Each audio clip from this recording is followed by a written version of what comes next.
begun! This is blasphemy! This is madness! The Hardcast.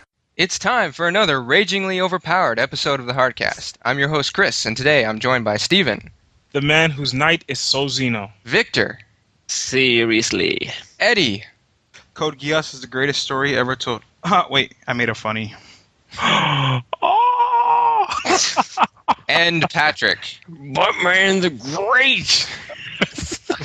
You really squeezed that one out. All right. Tonight's review/discussion is about the 2009 action fantasy movie Dragon Ball Evolution, directed by James Wong and produced by Stephen Chow, starring Justin Chatwin, Chow Yun-Fat, and James Marsters. Dragon Ball Evolution is the live-action adaptation of the popular Dragon Ball anime series and has been in some form of development since 2002. The story concerns Goku's adventures around the time of his 18th birthday and his quest to stop Piccolo from obtaining the 7 Dragon Balls, which he will use to destroy the world. So, Steven, did Dragon Ball Evolution get you over 9,000? Or did it Budokai your burst limit? Nice. That's a nice one. Awesome! But seriously, like, this movie, when you're thinking about Dragon Ball, you're thinking about the little Goku, you know, you got Chi-Chi, you got Yamcha. All the characters, for the most part, return for this movie. For how it plays out between the movie and the anime is like two completely different worlds. You have to keep reminding yourself that this is not completely from Dragon Ball. It's just the Dragon Ball time frame, I want to say.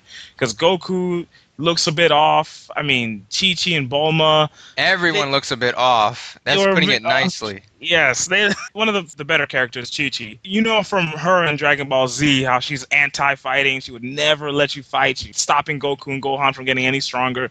Here she is over here. Yes, it is Dragon Ball, but here she is over here. She's a martial artist herself, well-trained, able to fight Goku head up and stuff. I'm like, wow, you know, that's Chi-Chi. She can whoop some ass. But yeah, but you gotta remember, though, it's based on Dragon Ball, not Dragon Ball Z. Like, when she was a kid, she was a fighter. I know, I remember. That's one of the things you gotta keep reminding yourself. The whole movie, I was like, wait a minute, oh yeah, it's Dragon Ball. You watch the fight scene, you're like, wait a minute, isn't that? Oh yeah, it's Dragon Ball. I happened to me several times during I was like, wait a minute. Oh yeah, this movie sucks. Well, Chris did like this movie, I guess. Just because something sucks doesn't mean I can't enjoy it. I mean, it's good that Lewis isn't here because he fucking saw it how many times? Like, he said 6-7 times because he enjoyed it. No, he said 14 times. Oh my god. Quite a bit. Yeah. Ridiculous. There were some parts that were kind of like chuckle, you know, here and there, but for the action, you know, it's a handful of fights. One of the better fights was during the story where Goku, his bike got crushed. These punks, like, these typical actors, you know, what are you going to do about it? Yeah, bullies straight out of 1980s. I don't even know. That shit doesn't happen in, like, I don't know. I don't remember any of that shit back when I was in school, but... And Goku would get so mad, like his veins... I don't know, his face. I thought he was going to have an aneurysm.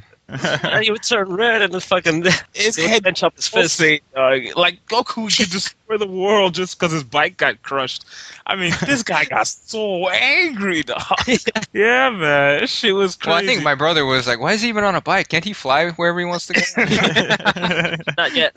Yeah, he can't fly yet. You have to wait another like 60 minutes or something. Because he can run really quick. I guess he didn't really need the bike. Yeah, but in Dragon Ball, he floated on a flying Nimbus, which was a flying cloud, which... Too much CG for this movie, I guess. Yeah. That one part where he would go to Chi-Chi's party, and like these punks, you know, they came at him again. He's, what are you gonna do about it? You don't belong in this party. Turn around, go home. We'll pretend you never came. Tired of being pushed around. It's a typical type, you know, I'm not gonna do this anymore. I made a promise not to fight, but I'm not gonna let you guys do that to me anymore. He's like, oh yeah? You know, it's going to be a massacre. And they just start wailing on him, and he's dodging all the attacks. He didn't lift a finger once. He just dodged everyone's attacks. Like, everyone's hitting each other, but they can't hit him. They're smashing the cars. And that whole thing was like, damn, you know. And he's, like, being cool about it. He's like... That was, it was retarded because the only way he got away with that was because everyone was hitting each other. I mean, it had to be, like, a certain number of people in the fight. But also, the retarded part is that's probably the best choreographed scene in the whole movie. Pretty much. Yeah, agreed. Yes, it's pretty embarrassing. It was kind of fun. That was one of the funniest scenes. But after that, it tries to get serious, and you can appreciate some moments, then you laugh at the others. Like, what the hell is that? The lava scene? Oh, God, please. Yeah, we'll get to that later. That scene was terrible, but yeah, we'll get to that later. Eddie, you can take it from. Talking about it just makes me want to cry. I mean, I'm looking at my DVDs right now, and I have like every Dragon Ball Z movie, even GT, which was a little bad, but I have it. And when I first heard about it, I was like, what, back in high school, and they said they were going to make a whole Dragon Ball movie, and then what happened 6 years later, they actually come out with it. Yeah, since 2002, man. Since 2002, yeah. So when I first heard about it, the director was actually doing an interview, and they were saying that do not compare it with the anime, because if you compare it to the anime, you're not going to like it. So I'm thinking to myself, why would you make a movie that's based on one of the popular animes and then tell us if you're going to watch it, don't base it off the movie. Don't base it off the anime, or don't think about the anime. Well, at least he was being honest. Which is true. Because it's true. I think that's the only way anyone could enjoy this movie. Yeah, he was pretty much saying, watch my crappy movie. The only thing good about it was actually Piccolo. I mean, I would always think about how would bring Piccolo to real life, and he actually was probably the best character. He looked like Piccolo. Looked like close to the characters. And he has like a little sidekick, which I have no idea where she came from. Well, normally I would say a henchman, but I would just call her a henchwench. Henchman.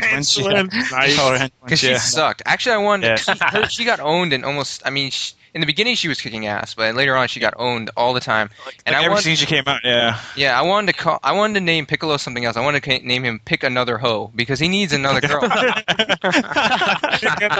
Well, there you go. Nice, Chris. Awesome. I love that. That was good. As of the fighting scenes, they were just honestly, I don't even know what to think of it. I mean, Horrible. It was just I guess I would say horrible. It's really bad. I can't even like. Well, that's the shitty part. Was the only I'm not a Dragon Ball guy. I'm going to get that out of the way right now. I do not have much experience at all with Dragon Ball. I grew up a lot with like friends who were into it, so I kind of have some like peripheral experience with it.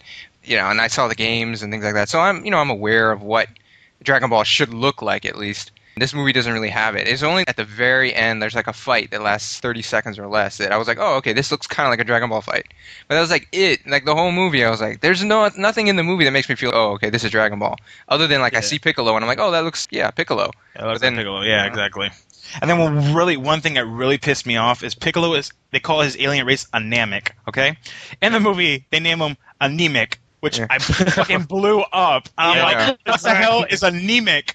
And I'm just like, isn't that some kind of blood disorder or something? Yeah, exactly. Pissed me off right there. I was like, oh, we all know this fucking movie's gonna be terrible, so fucking rate it 2 thumbs down, hands down. Well, they mentioned like it wouldn't, don't base it off the anime, and then they're gonna sit there and destroy the movie like that, calling it the wrong name and stuff. Yeah, calling him an anemic. I was like, what the fuck is this? Eddie, you and I, we talked about this. They should have done it Dragon Ball Z. They should have done it like the Ninja Turtles movie. Should have made it all CG, make it similar to the cartoon series. I kept the character models somewhat similar, make it more modern, keep the original voice actors from the dub. I mean, they could have done it up right, but they didn't. They dropped. So I was also reading an article a couple of days ago where they were actually stating that who was it? James Marsden, who plays Piccolo, that they're actually writing a script for a sequel.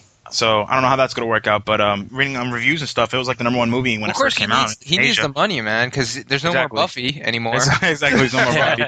He's got to make some money. So yeah, so like I was reading before, he was saying that they were making another movie, a sequel, and we're gonna see how that turns out. But yeah, the movie did really well in Asia, so the #1 movie in Asia made a lot of money.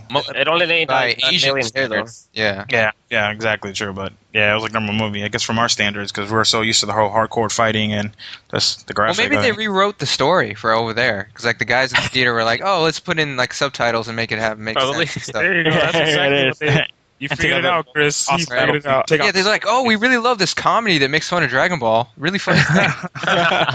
What do you got, Victor? I just hated how much they fucking butchered the story. I mean, God, nothing makes sense in this movie. Fucking, I don't even know where to begin. How the fuck you're gonna revive someone with a Kamehameha wave? That does not make any sense, man. It's a purely destructive force, and yet they used it to revive someone. And then they completely fucking fuck up Yamcha. Oh, Yamcha! Bad. Totally, dude. Bad. He used to be like a great fighter when they first introduced him. He was a G. I say it Yamcha, was just horrible. Yamcha was Yeah, a he was a G. Like he used to use his like a wolf fist technique or whatever it was Yeah, called. wolf And that fang shit was fist. nowhere near here. He like does not fight in this movie at all. He's like, Yeah, like his only weapon is like a massive drill. I'm like, what the fuck is this? This is what Yamcha's made for? A fucking Yeah, but he drill doesn't bit? even use the drill, doesn't he? No, Like, it doesn't. Yeah. Yeah, I think it was Master Roshi that uses it. Yeah. fighter at all. Try to give him some credit. This wasn't the Dragon Ball, but still, this guy. Yeah, I'll give him credit. He looks just like. Oh wait, he didn't look like him. He didn't look he did not look like him at all. John Chubb had blonde highlights. Like.